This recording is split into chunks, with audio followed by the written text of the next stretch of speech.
Gitaptapan nila siya, o gisagpa, o gibiay-biay nga nag-ingon, "Manluluwas, sulti kami, kinsa ang nagsagpa kanimo?" Gidala nila siya ngadto sa Pangulong Pari, diin nagtigom ang reliyosong mga magtutudlo o kadagkuan. Nangita sila og mga ikasumbong batok kang Jesus, aron siya hukman nga patyon. Apan si Jesus wala lamang mutubag. Daghan ang miadto aron musumbong batok kang Jesus, apan walay makaplagang kamatuoran sa tanang mga sumbong batok kaniya. Nan, ikaw ba ang anak sa Diyos? Giingon nimo,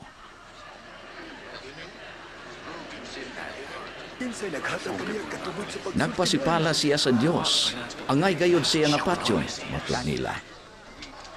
Busa, gidala si Jesus ngadto sa palasyo sa gobernador nga si Pilato.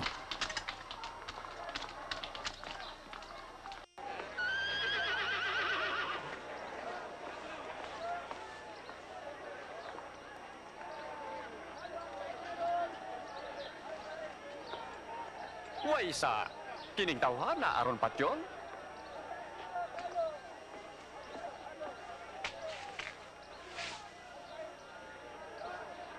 Busa, iparatos ko lang siya.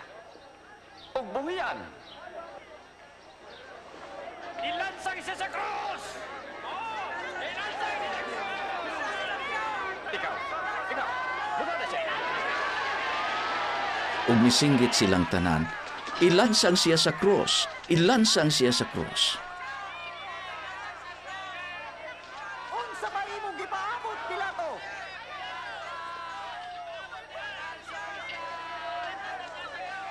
Siya si Jesus!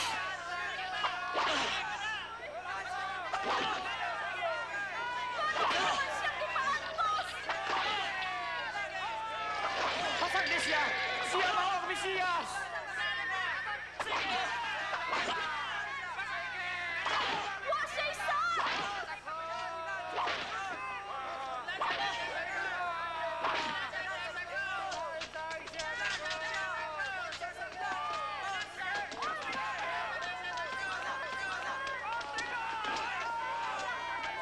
Paparuga siya. Bisan tuod nasayod si Pilato nga si Jesus gidakop tungod kay ang reliyosong mga pangulo na sina kaniya. Nahadlok si Pilato nga ang katawhan magkagubot. Busa iyang gitugot nga si Jesus patyon.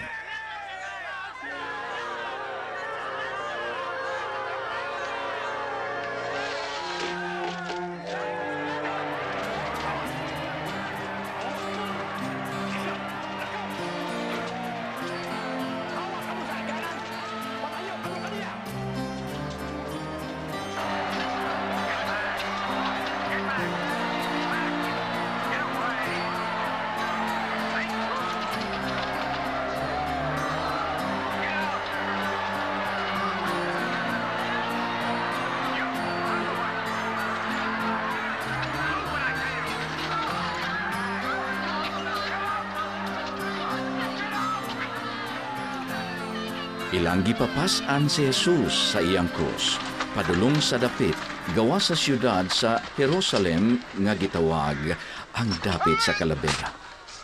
Didto gilansang siya sa krus, uban sa duha ka tulisan, ang usa sa iyang tuo ug ang usa sa iyang ulo.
Unya si Jesus nagampo, Amahan, pasaylua sila, kay wala sila masayod sa ilang gibuhat.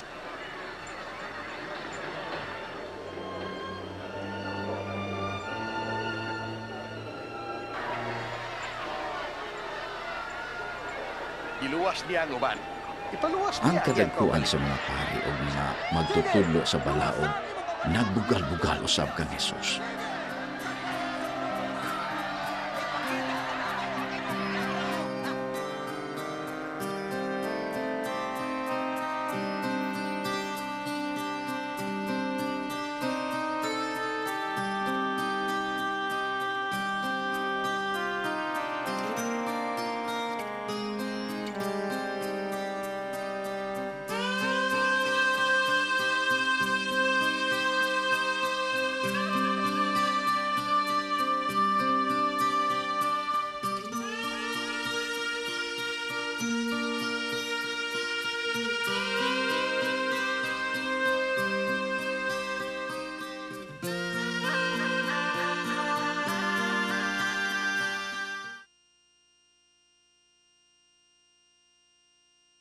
Og pagka mga alas 3, si Jesus misinggit sa kusog nga tingog, Amahan,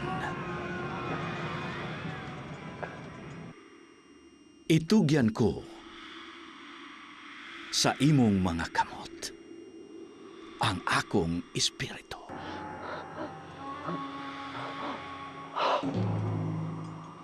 Unya midukot siya og namatay.